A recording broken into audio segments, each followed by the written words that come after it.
నన్ను క్షమించు బాలు.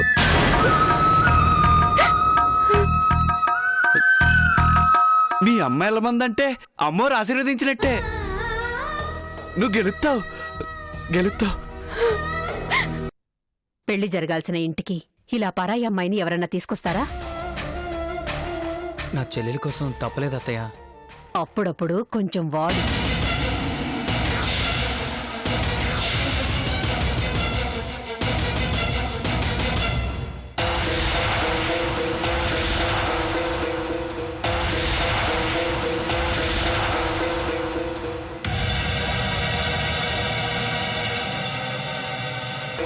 ఇదే మీ గది. ఏం కావాలన్నా మొహమాటం లేకుండా అడగండి. అలాగే. కాఫీ తాగుతారా? తీసుకొస్తానుండండి.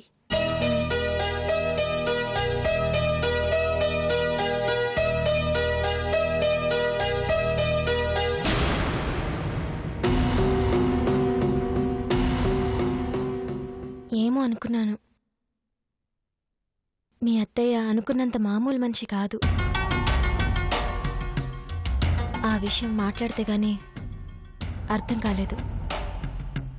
అందుకేగా భయపడేది. ఇంక నీ ఇష్టం. ఇంట్లోకి వచ్చేసాం. ఏం చేస్తావో, ఎలా మీ వాళ్ళని ఒప్పిస్తావో.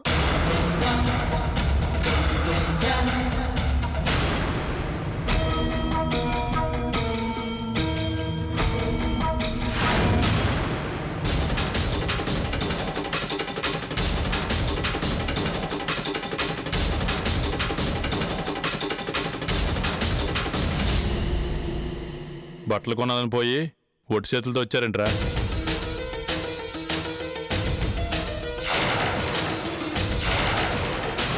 యాడ్రా, మాకు నచ్చితే ఈడికి నచ్చట్లేదు, ఈడికి నచ్చితే చిన్నమ్మకి నచ్చట్లేదు. అందుకనే వచ్చేసాం. ఊరు మొత్తం మీద మీకు నచ్చిన బట్టలే దొరకలేదా? ఎట్ట నచ్చుతాయిరా? అన్ని కొట్లు తిరిగాం, ఏం బాలేవు.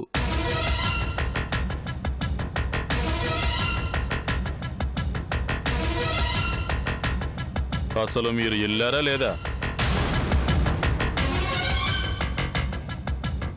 వెళ్ళారా లేదా ఏంట్రా?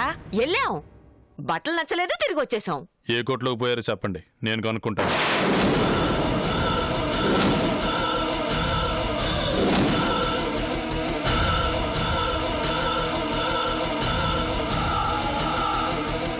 ఏం కనుక్కుంటావురా? మేము వచ్చామా లేదానా? ఎరా, మమ్మల్ని పరువుగా బతకనీవా? నువ్వు ఆగక్క. అసలు ఇదంతా ఎందుకురా? నీళ్ళని ఎట్టాగో నాకు ఇచ్చేస్తావుగా. నా నీళ్ళని నాతోనే పంపు. మాకు నచ్చిన బట్టలు మేమే కొనుక్కుంటాం. మాట్లాడవేరా?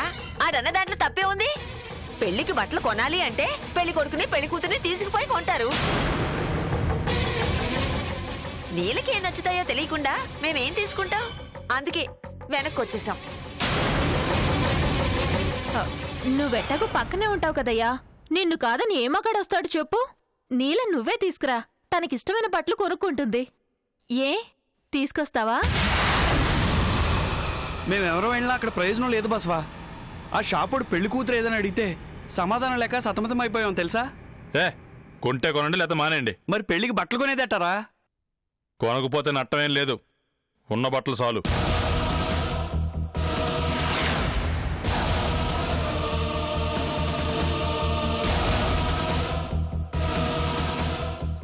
అవును, మీతో పాటు వచ్చిన రాంక్ కృష్ణప్రసాద్ ఎక్కడా?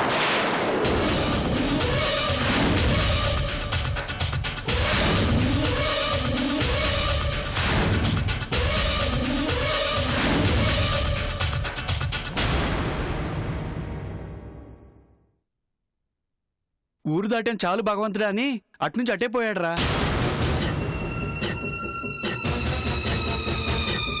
ఏడే ఉంటే నువ్వు ఎక్కడ చంపేస్తావని భయపడి సత్తనాడు. మరి ఆడి చెల్లెల సంగతే? అప్పటిదాకా నువ్వు బతకనీయాలిగా. ఆడి ప్రాణం గట్టిది కాబట్టి బతికి బయటపడ్డాడు. లేకపోతే నీ చేతితో దెబ్బలు తిని బతికేదేవడరా. ఆడి గురించి ఇప్పుడు ఎందుకు గాని, పెళ్లి దగ్గర పడుతుంది. నువ్వు వెళ్ళి నీళ్ళని తీసిరా, మళ్ళీ వెళ్ళాలి మేము.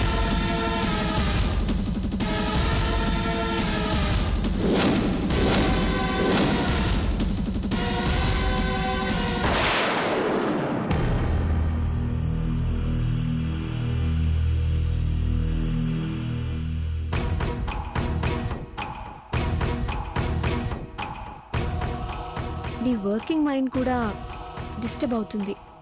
ప్రాబ్లం ఏంటి? పాని, వాట్స్ రాంగ్?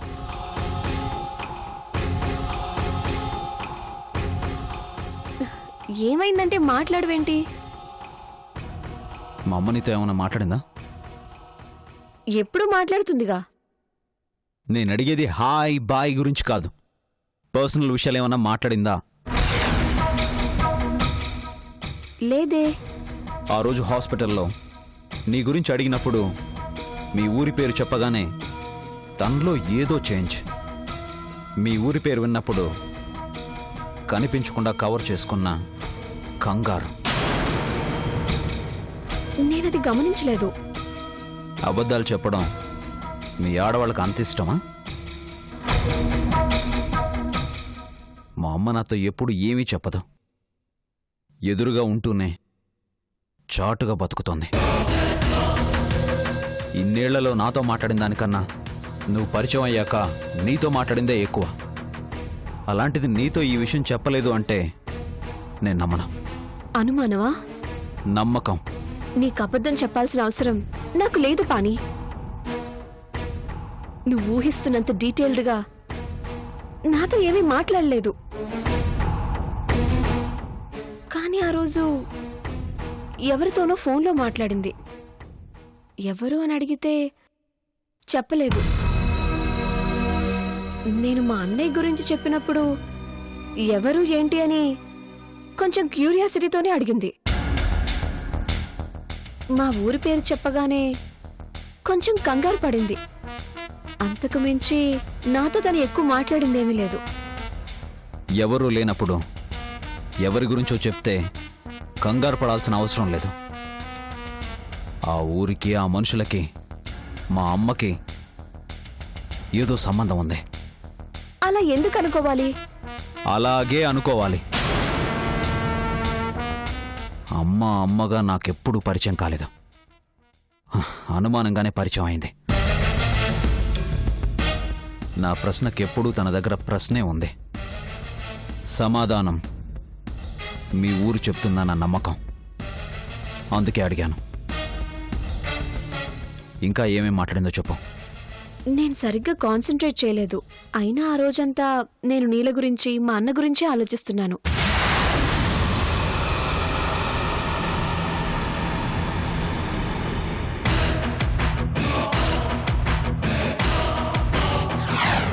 నీ కూతురు నీల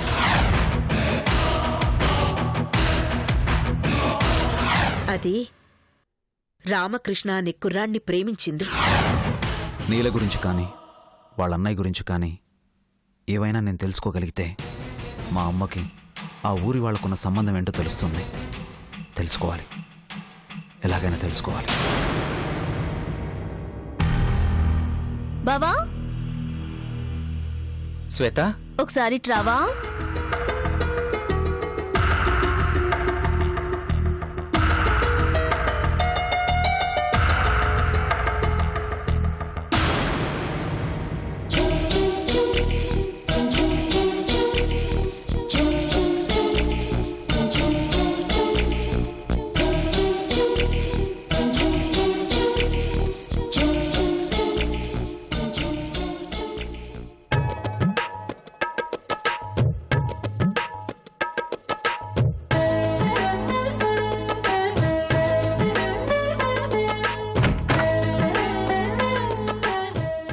ఏంటిది?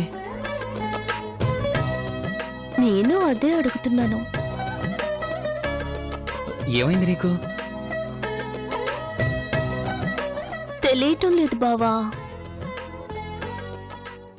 నీకేమవుతుందో నీకే తెలియట్లేదా? ప్రేమ ఎక్కువైతే ఇలాగే ఉంటుందంటారు. నిజమేనా? నాకేం తెలుసు? అసలు నీకేం తెలుసు బావా? ఏం తెలియాలి? ఏం తెలియకపోయినా మరదల మనసన్నా తెలియాలి కదా.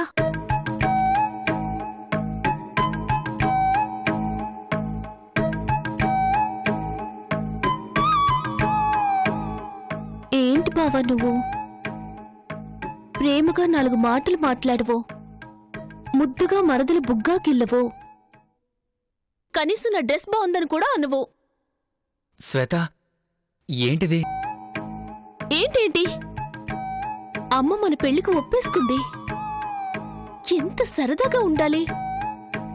అలా బయటికి తీసుకెళ్లొచ్చు, పార్కుల్లో తిరగచ్చు, గోదావరి గట్టున ఒకరి భుజం మీద ఒకరు వాలిపోయి ఎంచక్క కబుర్లు చెప్పుకోవచ్చు. ఇద్దరమే ఉన్నప్పుడు ఇలా కౌగిలించుకోవచ్చు. శ్వేత ఇవన్నీ పెళ్ళయ్యాక ఆ? బావా బావా,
ఏం లేదు.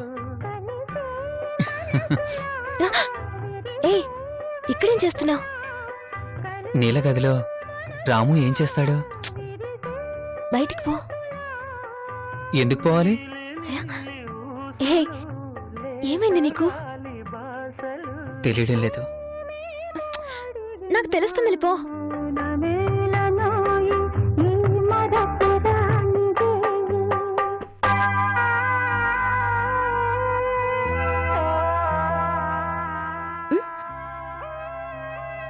పోవాలనిపించటం లేదు. నిన్నెంత దగ్గరగా అది ఇంత అందంగా చూసి ఎంతకాలం అయిందో. అయితే ప్రేమగా 4 మాటలు మాట్లాడానా? ముద్దుగా నీ బొగ్గగిల్లానా? అభిమానంగా కౌగిలించుకున్నానా? ఏ ఏంటిది? మీదకొస్తున్నావేంటి? అవన్నీ పెళ్ళయ్యాక. అమ్మా, ఎవరు? నాన్నగారు పెళ్లి నగలు మీకేమని పంపించారమ్మా. ఉంటానమ్మా. అలాగే.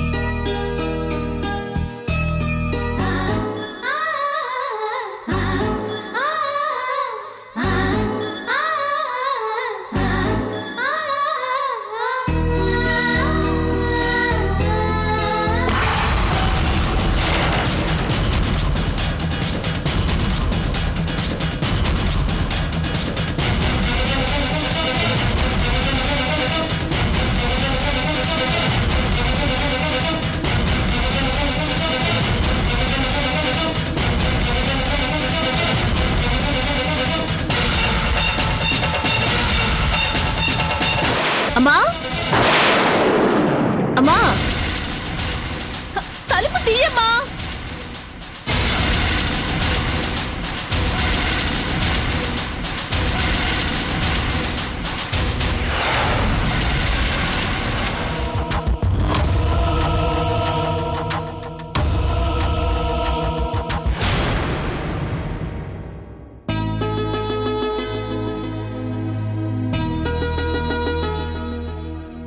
బయట గడిపెట్టి లోపలేం చేస్తున్నావే? బావా, ఆ చారి గారు పెళ్లి నగలు పంపించారు. చూద్దాంరా.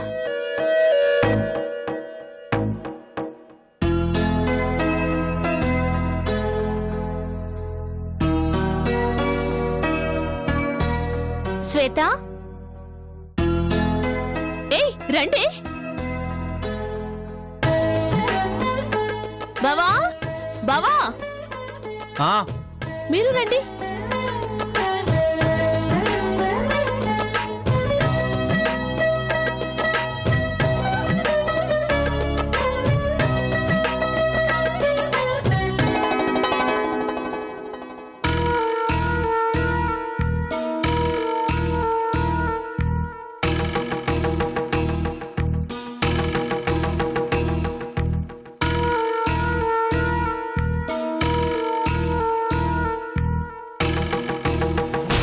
చాలా బాగున్నాయే. ఇవన్నీ మా అమ్మ సెలక్షనే. నిజంగా చాలా బాగున్నాయి.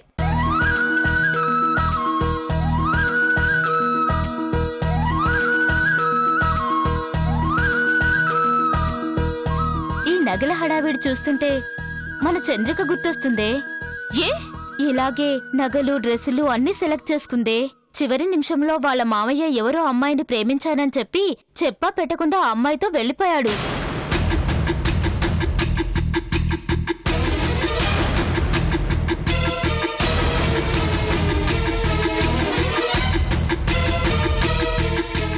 పాపం ఆ పెళ్ళి ఆగిపోయింది. పాపం అది దాని బ్యాడ్ లక్. మా బావతో నాకు అలాంటి బాధ లేదులే. సీతకి రాముడు, మా బావకి నేను.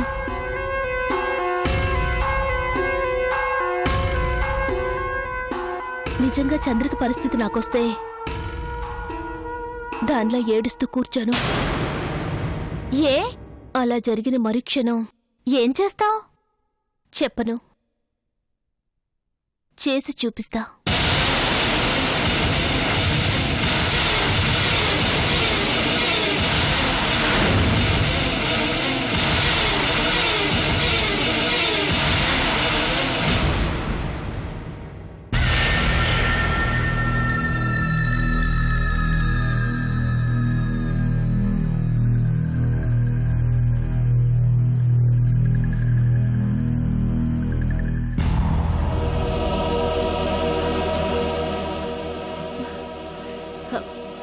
రానిలా అలా కూర్చో.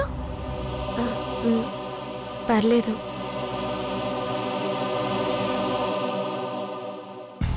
నీ డ్రెస్కి ఈ నగలకి పుత్తడి బొమ్మలా ఉన్నావు.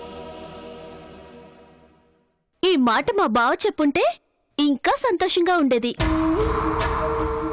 మీ బావ తరపున నేను చెప్పాననుకో.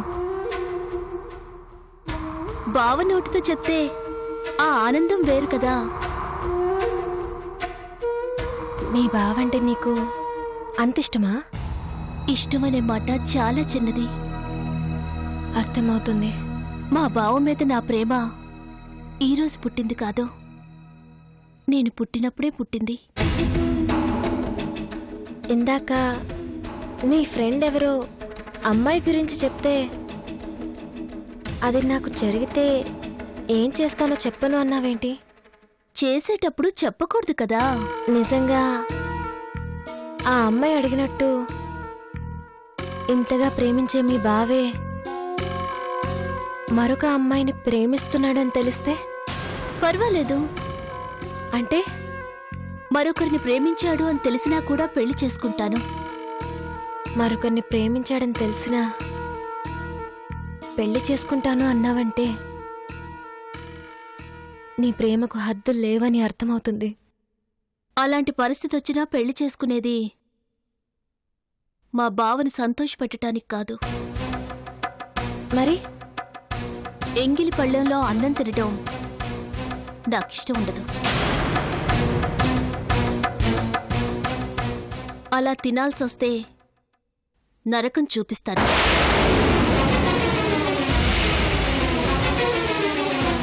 తాళి కట్టే వరకే తలొంచుకుంటాను. ఆ తర్వాత తల ఎత్తుకోకుండా చేస్తాను.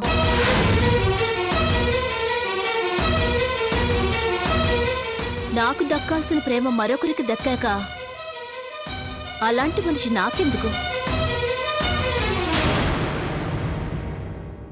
అలా అని మరొకరిని చేసుకునే అవకాశం ఇస్తే హాయిగా తన కాపురం తను చేసుకుంటాడు. ఆ ఛాన్స్ ఇవ్వను. బుద్ధిగా తాళి కట్టించుకొని సంసారము చేయను, పిల్లల్ని కనను. ప్రేమ దూరం అయితే మిగిలేది పగే. పగతో చేసే సంసారం సుఖాన్నివ్వదు, నరకం చూపిస్తుంది.